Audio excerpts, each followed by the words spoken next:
We have a couple of announcements to be made. If you'd like to take our newsletter, which is available at the table behind, please feel free to take our newsletter. It's in English, and God willing, we should have it out soon in Tamil also. So I want you to please take your newsletter with you. I want you to read it, and I want you to believe that God would use His word to bring divine favor into your life, like He said even this month.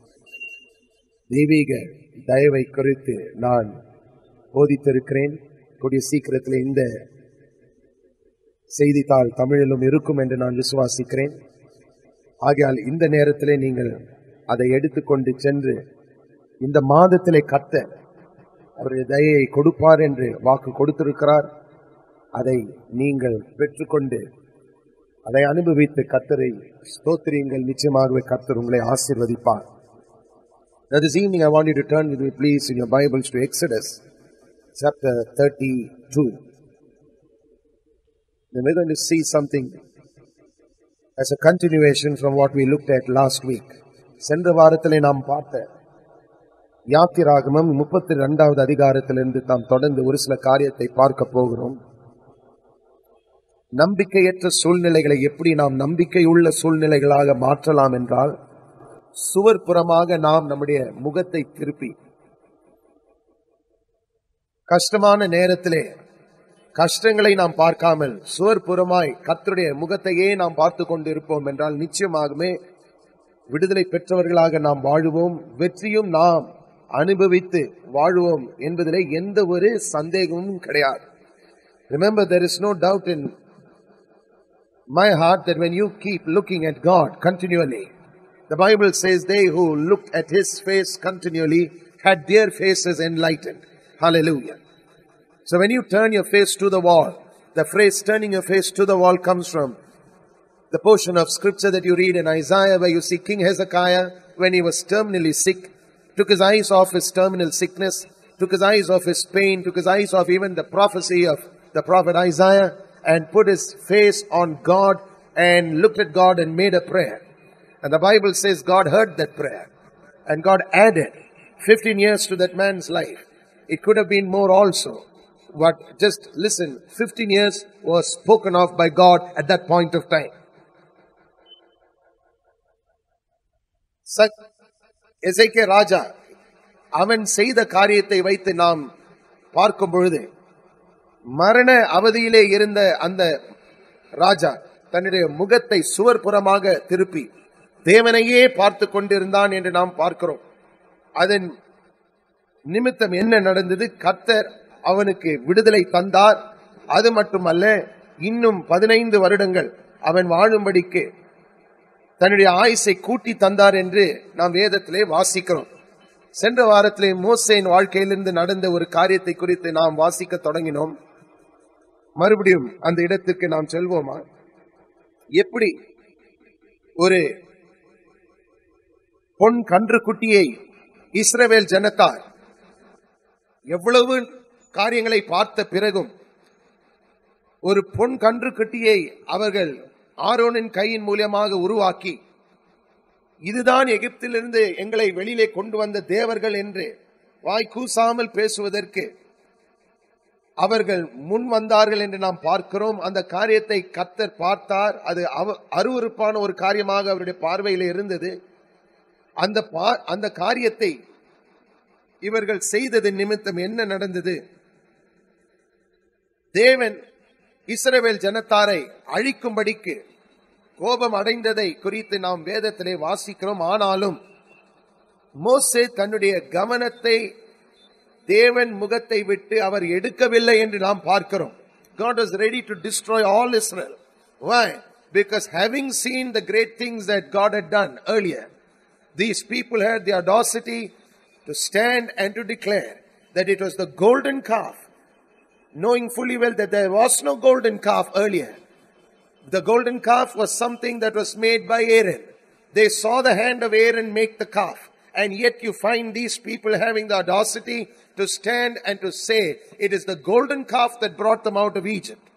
Now that was an abominable statement in the sight of God. God was angry with idolatry. He wanted to kill all Israel. But the Bible tells us he just couldn't do it because of one man who was continually looking at his face. Hallelujah. ஒரு மனிதன் தன்னுடைய முகத்தை பார்த்து கொண்டிருந்ததை குறித்து நாம் வேதத்திலே வாசிக்கிறோம். அவன் மோசையாக இருந்தான் என்று நாம் பார்க்கிறோம். அதன் நிமித்தம் கர்த்தர் தன்னுடைய இருதயத்திலே செய்ய நினைத்ததை செய்யாமற் போனார், செய்ய முடியாமல் அவர் இருந்தார் என்பதை குறித்து நாம் வேதத்திலே வாசிக்கிறோம். Now let's keep reading please. இதை தொடர்ந்து நாம் பார்க்க போகிறோம். பின்னும் கர்த்தர் 9வது வசனம், மோசேயை நோக்கி, இந்த ஜனங்களை பார்த்தேன், இவர்கள் வணங்கா கழுத்துள்ள ஜனங்கள், ஆகையால் என் கோபம் இவர்கள் மேல் மூளவும் நான் இவர்களை அழித்து போடவும் நீ என்னை விட்டுவிடு, உன்னை ஒரு பெரிய ஜாதியாக்குவேன் என்றார். Now it's amazing the statement that God is making. He's saying, leave me to do something. Now the very statement he is making makes one wonder who was holding God. We think God is sovereign. He can just do what he wants. But in his sovereignty, God chooses to operate in such a way that a man who is in right relationship with him, who continually keeps looking at him, will stop his hand from destroying. ஒரு மனிதன் அவருடைய முகத்தையே பார்த்து கொண்டிருக்கும் வேளையிலே அவர் பாவம் நிறைந்த மக்களை அழிக்கும்படிக்கு, அதை செய்யாதபடிக்கு இந்த மனிதன் தடையாக நிற்கிறான் என்று நாம் பார்க்கிறோம். He becomes a block between an angry God and a sinning nation. Now I want you to keep reading please, because we're going to see how this man kept his eyes on God. ஆகையால் என் கோபம் இவர்கள் மேல் மூளவும் நான் இவர்களை அழித்து போடவும். 10வது வசனம், நீ என்னை விட்டுவிடு, உன்னை ஒரு பெரிய ஜாதியாக்குவேன் என்றார். மோசே தன் தேவனாகிய கர்த்தரை நோக்கி, கர்த்தாவே, தேவரீர் மகா பலத்தினாலும் வல்லமையுள்ள கையினாலும் எகிப்து தேசத்திலிருந்து புறப்பட பண்ணினை உம்முடைய ஜனங்களுக்கு விரோதமாக உம்முடைய கோபம் பற்றி எரிவதென்ன? Now, till now God was looking at Israel and saying, you're the one who brought them out, they're your people. But God said, Moses saying, no, let's have it right. It's not my people, it's your people. You brought them out. Now exactly what these people were not saying right, he was saying right. They were saying it was the calf that brought them out. Moses is saying, no, you brought them out. So what is right standing really? Right standing is speaking the right thing before God at all times. நீதி என்றால் என்ன? ஒரு மனிதன் தேவனுக்கு முன்பாக கர்த்தர் செய்ததை அவன் சொல்லிக் கொண்டிருந்தால் அவன் நீதிமானாக மாறுகிறான். A man becomes righteous when he keeps declaring who did it? Who did it? Who brought us out? Who saved us? Who healed us? Who delivered us? Who prospered us? As you keep speaking it over and over and over again, you become righteous in the sight of God. Now that's what broke righteousness for these people. இவர்களுக்கு நீதி எப்படி முறிக்கப்பட்டது என்றால், தன் வாயினாலே தவறான அறிக்கையை செய்தார்கள். என்ன? பொன் கன்றுக்குட்டி தான் எங்களை எகிப்து தேசத்திலிருந்து வெளியிலே கொண்டு வந்தது என்று அவர்கள் சொன்னார்கள். They declared that it was the golden calf that brought them out. They declared it. Now one man is declaring right. What is he declaring? மகா பலத்தினாலும் வல்லமையுள்ள கையினாலும் எகிப்து தேசத்திலிருந்து புறப்பட பண்ணின உம்முடைய ஜனங்களுக்கு விரோதமாக உம்முடைய கோபம் பற்றி எரிவதென்ன? மலைகளில் அவர்களை கொன்று போடவும் பூமியின் மேல் இராதபடிக்கு அவர்களை நிர்மூலமாக்கவும் அவர்களுக்கு தீங்கு செய்யும் பொருட்டே அவர்களை புறப்பட பண்ணினார் என்று எகிப்தியர் சொல்வானேன். Why should the Egyptians speak wrong? Why they're waiting for it anyhow?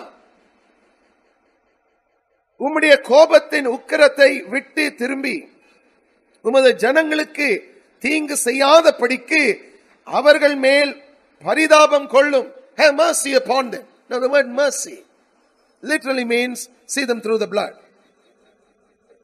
See them through the blood.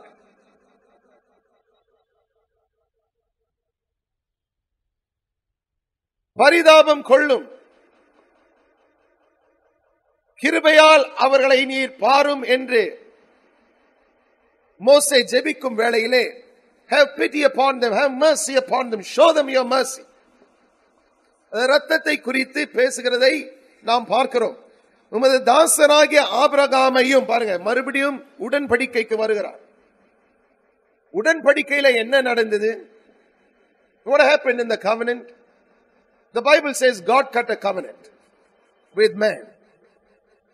Of course, Abraham kept the cut bodies or carcasses of the animals and the birds before God. But Abraham did not pass through it. The Bible says God, as a burning fire, a burning lamp, the kabod of God, the glory of God, moved between the cut creatures. And he was cutting the covenant with Abraham.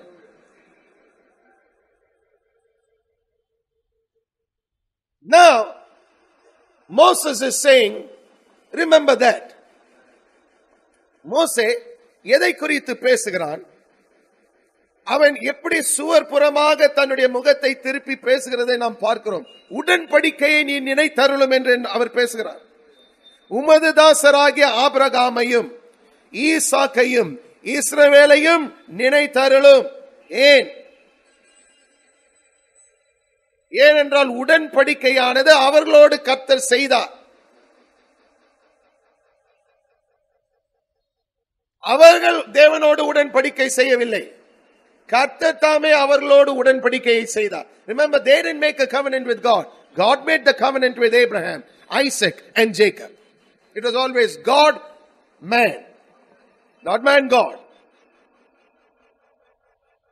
உங்கள் சந்ததியை வானத்து நட்சத்திரங்களைப் போலவும் பெருக பண்ணி, நான் சொன்ன இந்த தேசம் முழுவதையும் உங்கள் சந்ததியார் என்றென்றைக்கும் சுதந்திரித்துக் கொள்ளும்படிக்கு அவர்களுக்கு கொடுப்பேன் என்று உம்மை கொண்டே அவர்களுக்கு ஆணையிட்டு சொன்னீரே என்று கெஞ்சி பிரார்த்தித்தான்.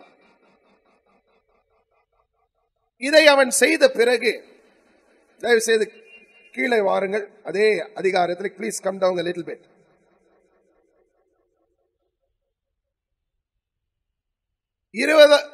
இருபதாவது வசனத்திலே, அவர்கள் உண்டு பண்ணின கன்று குட்டியை எடுத்து அக்னியில் சுட்டெரித்து அதை பொடியாக அரைத்து தண்ணீரின் மேல் தூவி அதை இஸ்ரவேல் புத்திரர் குடிக்கும்படி செய்தான். Now what is the most amazing thing was this: an entire nation watched one righteous man take the golden calf and destroy it. And they didn't have anything to stop him. Now we are talking about rebels. We are talking about unclean men. We are talking about men who were giving into what they liked. பாருங்கள், யாரை குறித்து நாம் பேசுகிறோம்? தங்களுடைய இஷ்டம்படி நடக்க வேண்டும் என்று ஆசைப்பட்ட மனிதர்கள், கோபம் மூண்ட ஒரு தீர்க்கதரிசியை நிறுத்த முடியாதபடிக்கு, ஒரு தேசமே அவனுக்கு எதிராக நின்ற பொழுது அவனை நிறுத்த முடியாதபடிக்கு அப்படியே அவன் செய்ததை பார்த்து கொண்டிருந்தார்கள். அது மட்டுமல்ல, அவன் அவர்களை செய்ய வைத்ததையும் நான் குடிக்க மாட்டேன் என்று மறுதளிப்பதற்கு அவர்களுக்கு எந்த ஒரு சக்தியும் இல்லாமல் போயிற்று. Not only couldn't they stop him from breaking the golden calf, when he made the calf as powder and put it on the water and made them to drink it, not one of them could say, I won't drink it. Can I have an amen, please? Now let's keep reading. பின்பு மோசே ஆரோனை நோக்கி, நீ இந்த ஜனங்கள் மேல் இந்த பெரும் பாதகத்தை சுமக்கிறதற்கு இவர்கள் உனக்கு என்ன செய்தார்கள் என்றார்கள். What did they do that you made them do such a stupid thing? What kind of pressure did they put on you? Did you feel important that you're going to be someone big that they put the pressure on you and you started making something else? What made you pressured to keep doing something like this? எந்த காரணத்தின் நிமித்தம் இந்த ஜனங்கள் ஜீவதேவனை விட்டு விலகும்படிக்கு இந்த காரியத்தை செய்தார்கள்? நீ செய்யும்படிக்கு உன்னை அழுத்த கொடுத்து செய்ய வைத்தார்கள் என்று அவர் கேட்கிறார். அதற்கு ஆரோன், வாசிக்கலாம். என் ஆண்டவனுக்கு கோபம் மூளாதிருப்பதாக, இது பொல்லாத ஜனம் என்று நீர் அறிந்திருக்கிறீர். இவர்கள் என்னை நோக்கி, எங்களுக்கு முன் செல்லும் தேவன்களை எங்களுக்கு உண்டு பண்ணும், எகிப்து தேசத்திலிருந்து எங்களை அழைத்து கொண்டு வந்த அந்த மோசேக்கு என்ன சம்பவித்ததோ அறியோம் என்றார்கள். அப்பொழுது நான், பொன்னுடைமை உடையவர்கள் எவர்களோ அவர்கள் அதை கழற்றி தர கடவார்கள் என்றேன். அவர்கள் அப்படியே செய்தார்கள். அதை அக்கினியிலே போட்டேன், அதிலிருந்து இந்த கன்று குட்டி வந்தது என்றான். Now listen. Here is Aaron. He is simply blabbering. Now what is he talking? Please listen. He is telling Moses, don't you know that these people are terrible people? The question is, the same terrible people didn't touch Moses. The same terrible people, the same wicked people couldn't touch Moses, because here was Moses who was looking at God. Now the same thing would have happened had Aaron stood up and said to these people, no, I will not make it. Why? Because he was under orders from Moses. And Moses was looking at the face of God. Now the most amazing thing is this. Aaron said, I just took the gold and put it in the fire and out walked the golden calf. Now that's a miracle. That by itself is a miracle. How on earth can something like this happen? பாருங்க, இதே ஒரு ஆச்சரியம், அதிசயம் என்று சொல்லலாம். இவன் தன் கையினாலே திட்டம் தெளிவாக நாம் என்ன வாசிக்கிறோம் பாருங்க, 4வது வசனம். அவர்கள் கையிலிருந்து அவன் அந்த பொன்னை வாங்கி சிற்ப கருவியினால் கருப்பிடித்து, what did he do? He took an instrument to make the golden calf. But now he is talking something else. He is saying, I put the gold in and the calf walked out. Let's keep reading.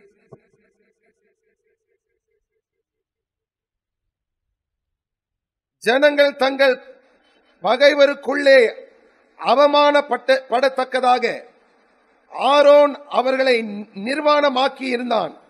அவர்கள் நிர்வாணமாய் இருக்கிறதை மோசே கண்டு பாளையத்தின் வாசலில் நின்று, கர்த்தருடைய பட்சத்தில் இருக்கிறவர்கள் யார்? அவர்கள் என்னிடத்தில் சேர கடவர்கள் என்றான். அப்பொழுது லேவியின் புத்திரர் எல்லோரும் அவனிடத்தில் கூடி வந்தார்கள். Follow. Moses had to continue to do something. He had to look beyond Aaron's sin also. Not only had he to continue looking at God, but he had to look beyond Aaron's sin, because he knew Aaron had sinned. But Aaron had the anointing oil on him. He was called to be a high priest by God. So now Moses had to look beyond that. He couldn't look to Aaron any longer. So what he had to do was call forth and ask, who's on the Lord's side? And all the Levites banded together. Can I have an amen, please? பாருங்க, தேவனால் அழைக்கப்பட்டவன், அபிஷேகம் பண்ணப்பட்டவன்,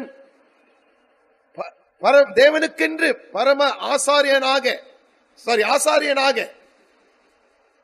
அழைக்கப்பட்டவன் இங்கே பாவம் செய்து நின்று கொண்டிருந்ததை அவன் பார்த்தான். ஆனால் அதையும் மீறி தேவனுடைய முகத்தையே பார்த்து கொண்டு இருக்க வேண்டியதாக இருந்தது என்று அவன் அறிந்து ஆரோனையும் அவன் பார்க்கவில்லை. He had to look beyond the sin of Aaron and continue looking at the face of God. So he made a statement. Listen to his statement. பாருங்க, அவன் செய்த அறிக்கையை பாருங்க.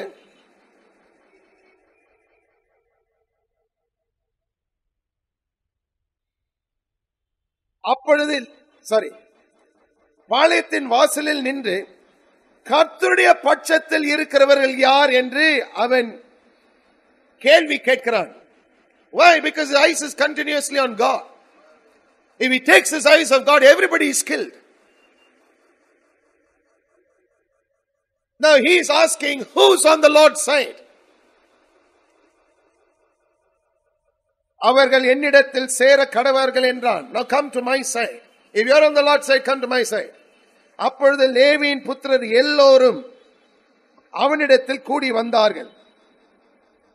அவன் அவர்களை நோக்கி, உங்களில் ஒவ்வொருவனும் தன் பட்டயத்தை தன் அறையிலே கட்டி கொண்டு பாளையமெங்கும் உள்ளும் புறமும் வாசலுக்கு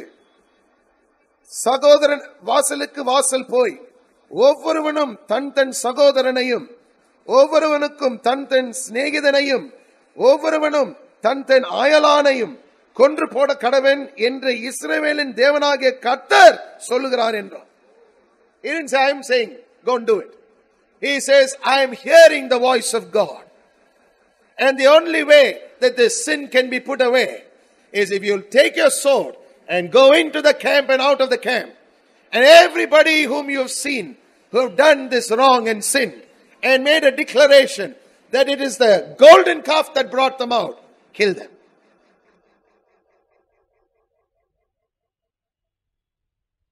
Now this may look horrible to us. But remember, it's always the sword that divides. Can I have an amen? Jesus never said anything else will divide. He said, I'm sending a sword into the house. What will divide will be the sword. The word of God. That will be the one which will decide who's believer, who's unbeliever, who's going with God, who's not going with God, who will choose God, who will not choose God. It will be the sword that will divide. Follow very carefully. லேவியின் புத்திரர் மோசே சொன்னபடியே செய்தார்கள். கேள்வி கேட்கவில்லை. அது எப்படி செய்யலாம், சொந்தக்காரர்களை எப்படி நாம் கொன்று போடலாம் என்று வாயினாலே அறிக்கை அவர்கள் செய்யவில்லை. சொந்தமும் பாராமல் அவர்கள் என்ன செய்தார்கள்? அந்நாளில் ஜனங்கள் ஏறக்குறைய 3000 பேர் விழுந்தார்கள். கர்த்தர் இன்றைக்கு உங்களுக்கு ஆசீர்வாதம் அளிக்கும்படி இன்றைக்கு நீங்கள் அவனவன் தன் தன் மகனுக்கும் சகோதரனுக்கும் விரோதமாய் இருக்கிறதினால் கர்த்தருக்கு உங்களை பிரதிஷ்டை பண்ணுங்கள் என்று மோசே சொல்லி இருந்தார். This is a very unusual anointing. This is an anointing that came out of obedience through the blood. The Levites took their sword, went into the camp, killed everybody. There were about 3,000 men who fell. And God said, through the mouth of Moses, it's a day of blessing for you. Can I have an amen? It's a day of blessing for you. That's the word of the Lord to the Levites. லேவியாரை பார்த்து கர்த்தர் என்ன சொல்லுகிறார்? இன்றைக்கு உங்களுக்கு ஆசீர்வாதம் அளிக்கும்படி இன்றைக்கு நீங்கள் அவனவன் தன் தன் மகனுக்கும் சகோதரனுக்கும் விரோதமாய் இருக்கிறதினால் கர்த்தருக்கு உங்களை பிரதிஷ்டை பண்ணுங்கள் என்று மோசே சொல்லியிருந்தான். மறுநாளில் மோசே ஜனங்களை நோக்கி, நீங்கள் மகா பெரிய பாவம் செய்தீர்கள், உங்களுக்காக பாவ நிவர்த்தி செய்யக்கூடுமோ என்று அறிய இப்பொழுது நான் கர்த்தரிடத்திற்கு ஏறி போகிறேன் என்றான். அப்படியே மோசே கர்த்தரிடத்துக்கு திரும்பி போய், ஐயோ, இந்த ஜனங்கள் பொன்னினால் தங்களுக்கு தெய்வங்களை உண்டாக்கி மகா பெரிய பாவம் செய்திருக்கிறார்கள். So what was the sin really? The sin was idolatry. God always hates idolatry. God always hates people who sit and speak of His works in a different way and ascribe it to someone else. God did the miracle. They say somebody else did the miracle. God fought for them. They sit and open their mouth and say, well, I fought for myself. Or this man did this and that man did it. Please always listen. Idolatry is something that God hates. And that's what was the sin of these people. Come with me to Psalm 106, please. சங்கீதம் 106க்கு திருப்புங்கள். We'll come back to this place. 19வது வசனத்தை பாருங்க. It's talking about Israel. Psalm 106, look at verse 19, please. And verse 20. அவர்கள் ஓரேபிலே ஒரு கன்றுக்குட்டியை உண்டாக்கி வார்ப்பிக்கப்பட்ட விக்கிரகத்தை நமஸ்கரித்தார்கள். தங்கள் மகிமையை புல்லை தின்கிற மாட்டின் சாயலாக மாற்றினார்கள். எகிப்திலே பெரிய கிரியைகளையும் காமின் தேசத்திலே அதிசயங்களையும் சிவந்த சமுத்திரண்டையிலே பயங்கரமானவைகளையும் செய்தவராகிய தங்கள் இரட்சகரான தேவனை மறந்தார்கள். Now that's what hurt God the most. They forgot him. They forgot him. They were not perfect people, but his glory was on them. But when they made a calf and produced the calf and said, this is the gods that brought us out of Egypt, that hurt God. That hurt him very badly. Why? Because now their glory they likened to an ordinary animal that ate grass. Who was their glory? God was their glory. அவருடைய மகிமை யாராக இருந்தது? தேவன் தாமே அவருடைய மகிமையாக அவர் இருந்தார். பூர்ண புருஷர்களாக அவர் இருந்தார்கள் என்றல்ல. They were not perfect men. They were not perfect men. But as long as they didn't go and ascribe the glory to unclean gods, God's glory abode in them, walked with them, stayed in their midst. But the moment they opened their mouth and said, it's the golden calf that brought us out, they likened their glory to an ordinary ox that ate grass. The similitude of an ox that ate grass. Come back please to Exodus chapter 32. யாத்திராகமம் 32வது அதிகாரத்திற்கு மறுபடியும் திருப்புங்கள்.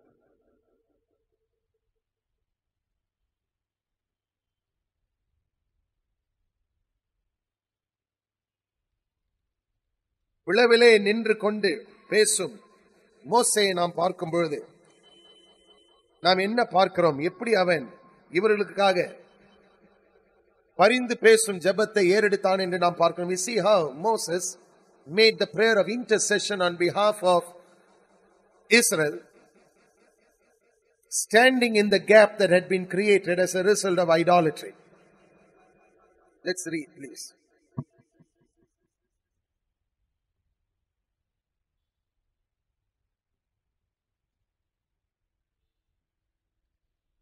ஐயோ, இந்த ஜனங்கள் பொன்னினால் தங்களுக்கு தெய்வங்களை உண்டாக்கி மகா பெரிய பாவம் செய்திருக்கிறார்கள். ஆகிலும் தேவரீர் அவர்கள் பாவத்தை மன்னித்தருளுவீர். ஆனால் மன்னித்தருளும், இல்லாவிட்டால் நீர் எழுதின உம்முடைய புஸ்தகத்திலிருந்து என் பெயரை கிறுக்கி போடும் என்றான். Why? Because he had understood that as long as he kept looking at the face of God, God was helpless to do something against his people. He had understood it very clearly. So he puts himself on the line again. He says, God, I kept looking at you. Now I am still looking at you. If you're going to forgive those people, forgive them. Or else, blot out my name from the book in which my name is written, which is before you. How did he understand about a book? How did he understand about a writing? Well, because he had got the commandments by the finger of God. It had already been written. So he knew that God writes. So now he is saying, you have written my name somewhere, for sure. That's why I'm able to come before you. That's why I'm able to look at you. My face is able to see your face. And God himself made declaration of Moses later. In another context, I think it's in the book of Numbers, if I'm not mistaken. He looked at Miriam and Aaron and told them, why were you not frightened to talk about Moses? Because I don't speak to Moses like I speak to you. I speak to you through visions and dreams. But Moses, he sees my face to face we speak. என் முகத்தை பார்த்து கொண்டு பேசும் மனிதன் என்று தேவன் தாமே மோசை குறித்து சாட்சி கொடுக்கிறதை என்னாகமம் புத்தகத்திலே நாம் வாசிக்கிறோம். தயவுசெய்து வாசிங்கள். அப்பொழுது கர்த்தர் மோசையை நோக்கி, எனக்கு விரோதமாய் பாவம் செய்தவன் எவனோ அவன் பேரை என் புஸ்தகத்திலிருந்து கிறுக்கி போடுவேன். பொழுது நீ போய் நான் உனக்கு சொன்ன இடத்திற்கு ஜனங்களை அழைத்து கொண்டு போ. என் தூதனானவர் உனக்கு முன் செல்வார். ஆகிலும் நான் விசாரிக்கும் நாளிலே அவர்களுடைய பாவத்தை அவர்களிடத்திலே விசாரிப்பேன் என்றார். ஆரோன் செய்த கன்றுக்குட்டியை ஜனங்கள் செய்வித்த நிமித்தம் கர்த்தர் அவர்களை உபாதித்தார். There was a plague that broke out. Why? As a result of the calf that Aaron made. Not the calf that came out of the fire like Aaron said. The calf that Aaron made. This evening I want you to know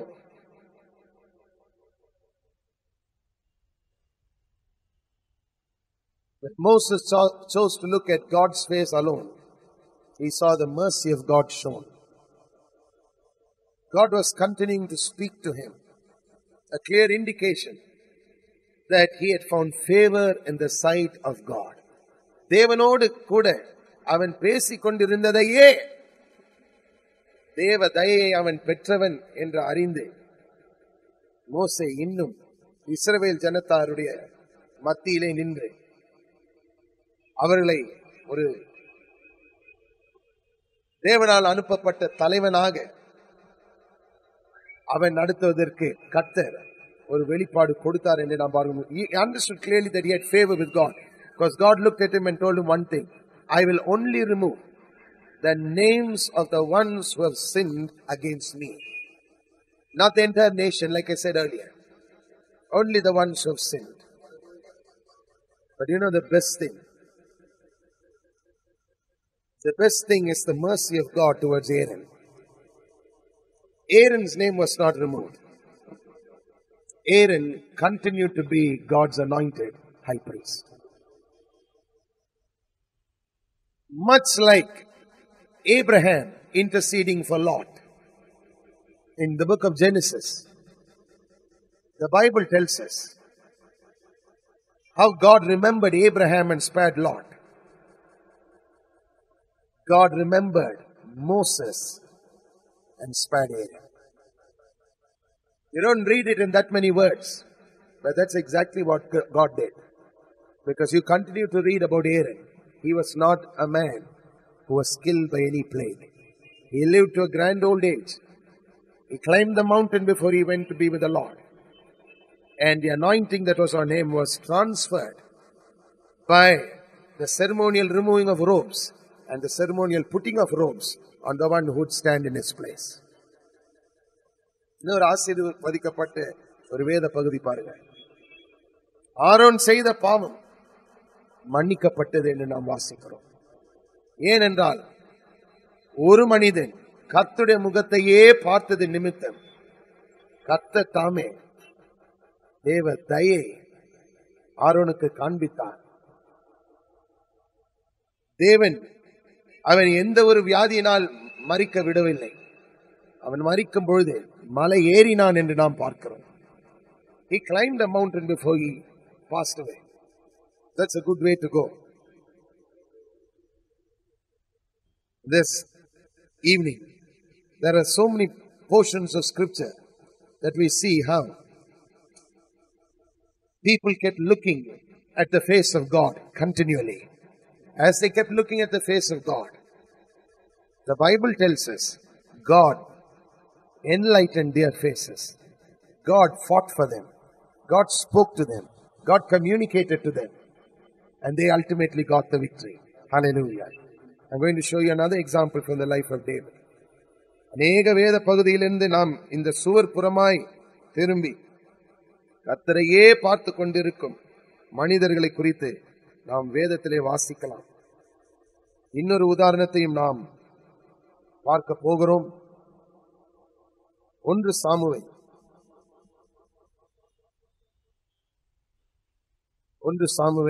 30வது அதிகாரம்.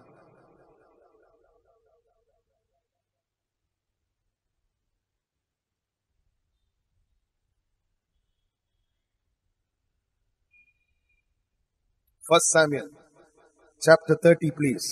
We're going to read a couple of scriptures from verse 1 onwards. 1 Samuel 30வது அதிகாரம் 1வது வசனம் முதல் நாம் வாசிக்க போகிறோம். தாவீதும் அவன் மனுஷரும் 3ஆம் நாளிலே சிக்லாகுக்கு வந்து சேர்கிறதற்குள்ளே அமலேக்கியர் தென்புறத்து சீமையின் மேலும் சிக்லாக்கின் மேலும் விழுந்து சிக்லாக்கை கொள்ளையடித்து அதை அக்கினியால் சுட்டெரித்து அதிலிருந்த ஸ்திரீகளாகிய சிறியவர்களையும் பெரியவர்களையும் சிறைப்பிடித்து ஒருவரையும் கொன்று போடாமல் அவர்களை பிடித்துக் கொண்டு தங்கள் வழியே போய்விட்டார்கள். தாவீதும் அவன் மனுஷரும் அந்த பட்டணத்திற்கு வந்த போது இதோ அது அக்கினியினால் சுட்டெரிக்கப்பட்டது என்றும் தங்கள் மனைவிகளும் தங்கள் குமாரரும் தங்கள் குமாரத்திகளும் சிறைப்பிடித்து கொன்று போகப்பட்டார்கள் என்று கண்டார்கள். அப்பொழுது தாவீதும் அவனோடு இருந்த ஜனங்களும் அழுகிறதற்கு தங்களில் பெலனில்லாமல் போகும் மட்டும் சத்தமிட்டு அழுதார்கள். Despair. Write it down, please. They cried till they didn't have strength in them to cry. Why? Because they had lost everything. They had lost their families, they had lost their children, they had lost everything. The Amalekites had descended, taken everything captive. அமலேக்கியர் வந்து முழு குடும்பங்களையும் அழித்து போடாமல் அப்படியே சிறை கைதிகளாக எடுத்துக்கொண்டு சென்றதை தாவீதும் அவனோடு கூட இருந்த மக்கள் பார்த்த பொழுது எப்படி அழுதார்களாம்? பெலனில்லாமல் போகும் மட்டும் சத்தமிட்டு அழுதார்கள். There was a great lamentation. ஐயோ, I can't find my family. And everybody is crying out because the entire place is razed to the ground, burnt. So they lost everything. பாருங்கள், எல்லாவற்றையும் அழித்து குடும்பங்களை மட்டும் எல்லாம் எடுத்துக்கொண்டு சென்றதை நாம் பார்க்கிறோம். தாவீதின் 2 மனைவிகளாகிய ஏரேசேல் ஊராரான அக்கினாவாமும் கர்மேல் ஊரான நாபேலின் மனைவியாயிருந்த அபிகாயிலும் சிறைப்பிடித்து கொன்று போகப்பட்டார்கள். The 2 wives of David, Ahinoam and Abigail, were taken captive as well. Now that's not the main thing. The main thing is in verse 6. தாவீது மிகவும் நொறுக்கப்பட்டான். சகல ஜனங்களும் தங்கள் குமாரர் குமாரத்திகளின் நிமித்தம் மனக்கிலேசமானதினால் அவனை கல்லெறிய வேண்டும் என்று சொல்லிக் கொண்டார்கள். Now there were people who were so broken. David was crushed himself.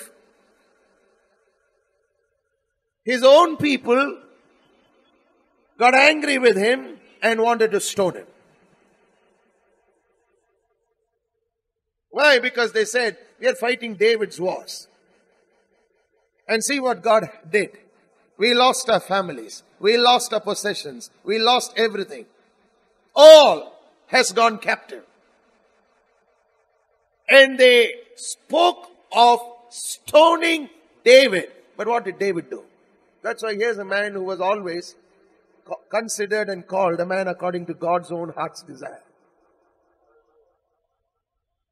அவ்விதமான இக்கட்டான ஒரு சூழ்நிலையிலே இவனை கொன்று போட வேண்டும், கல் எரி உண்டு, இவன் கொலை பட வேண்டும் என்று நினைத்த நேரத்திலே தாவீது என்ன செய்தான்? தாவீது தன் தேவனாகிய கர்த்தருக்குள்ளே தன்னை திடப்படுத்திக் கொண்டான். David encouraged himself in the Lord. He must have gone back to the time when the bear came, the lion came, Goliath came. Saul was out to kill him. Every single time God spared him, God saved him. He must have spoken it over and over and over to himself. He encouraged himself, not in the situation, but in the Lord. Here was a man, lost everything, but kept his eyes fixed and focused on the God of restoration. Restoring. மறுபடியும் கொடுக்க ஆற்றல் பெற்ற தேவன் மீது தன்னுடைய கவனத்தை அப்படியாகவே இந்த மனிதன் தன்னுடைய முகத்தை சுவர்புறமாக திருப்பி கர்த்தருக்குள்ளே அவன் தன்னை திடப்படுத்திக் கொண்டான் என்று நாம் வாசிக்கிறோம். Highlight that verse, please. That means sometimes you can't wait for someone else to encourage you. You got to encourage yourself. There may be everybody who is discouraging you, but you got to encourage yourself. How do you encourage yourself? Going back to past victories. By going back to see how God delivered you earlier. How did God fight for you? How did He deliver you? How did He stand with you? How did He bring you forth? And as you keep speaking it out and speaking it out and speaking it out, you encourage yourself in the Lord, yourself. So what do you do when there's no one to encourage you? You encourage yourself in the Lord, like David did. பாருங்கள், யாருமே உங்களுக்கு ஒரு நற்செய்தியின் வார்த்தை சொல்ல இல்லாமல் போனாலும் நீங்கள் கர்த்தருக்குள்ளே உங்களையே நீங்கள் திடப்படுத்திக் கொள்ளலாம். எப்படி என்றால், எப்படி தேவன் உங்களை வழி நடத்தினார், எப்படி உங்களுக்காக அவர் யுத்தம் செய்தார், ஏன் மாண்டு போக வேண்டிய நேரங்களிலே நீங்கள் மாண்டு போகாதபடிக்கு கர்த்தர் உங்களை தப்புவித்தார், அதை சொல்லிக் கொண்டு கர்த்தரையே நீங்கள் நோக்கி கொண்டிருப்பீர்கள் என்றால் கர்த்தர் உங்களுக்காக யுத்தத்தை நடத்துவார். அது எப்படி நடந்தது என்று அடுத்த வாரம் நாம் பார்க்க போகிறோம். நம்பிக்கையற்ற சூழ்நிலைகளை எப்படி நம்பிக்கையுள்ள சூழ்நிலைகளாக கர்த்தர் மாற்றுவார் என்பதை குறித்து நாம் அடுத்த வாரம் தொடர்ந்து பார்க்க போகிறோம். Hallelujah. We're going to look at how God turns the impossible, hopeless situations around and makes them living situations. Let's all rise up to our feet this evening, please. We're going to close with prayer.